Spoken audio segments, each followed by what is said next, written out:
Hello, I'm Rowley. I'm one of the custodians of this beautiful woodland in the heart of Derbyshire. And today is video blog 21. I want to share with you the first verse of my favourite John Keats poem, Endymion. A thing of beauty is a joy forever. Its loveliness increases. It will never pass into nothingness, but still will keep. The poem was originally published in 1818 and was based on the poem of a Greek myth, Endymion. Reading it must have been a powerful literary experience. The very first lines where he writes, "A thing of beauty is a joy forever," reminded me of the things that make this life narrative so beautiful. There has always been a connection between humankind and the natural world around us. From time immemorial, where natural world controlled us, to the modern day where to a large extent we control it. We have always, as a species, reserved our most powerful images, stories, words and symbols from a living world around us. We cannot replicate it digitally. We cannot substitute it, and we cannot replace it. The feelings of walking through a living forest, teeming with life, watching a gorgeous sunset, or simply gazing up at the stars on a clear night whilst in the countryside, are enough to make one feel small, tiny, insignificant in the grand scheme of a wonderful world we exist in.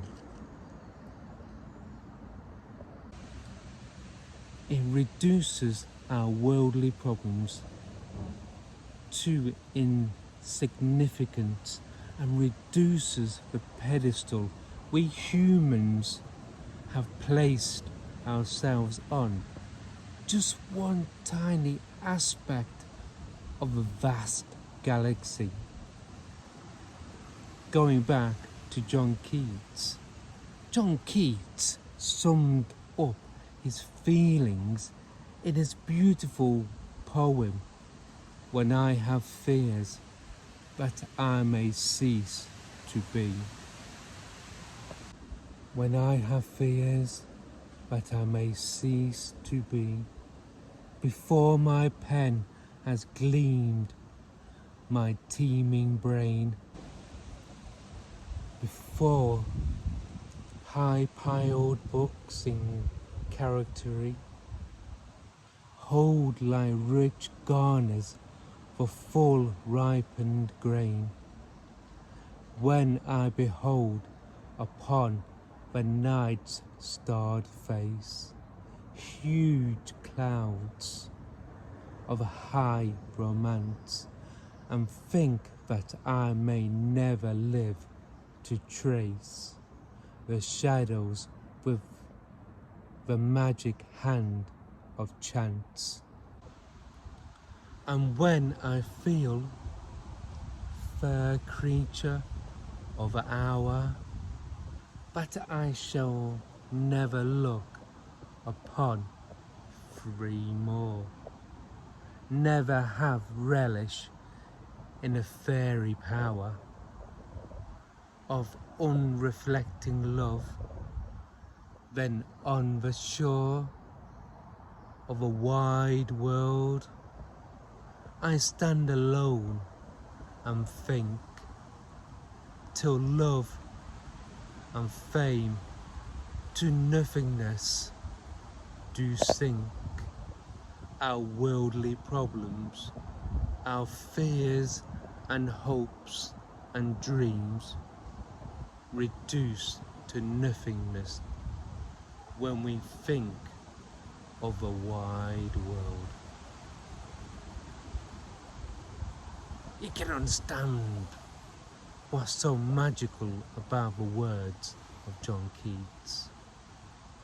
I may share the surname and I would even call myself a poet who didn't know it. So enjoy the magic of the woodland.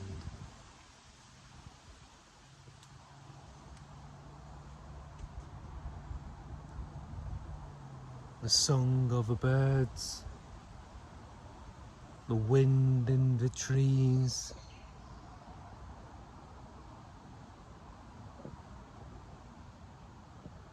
and step into the magic of a woodland.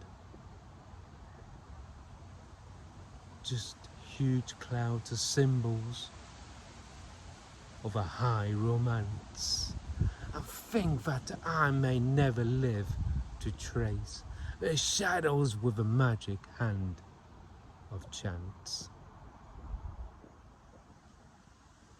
Enjoy.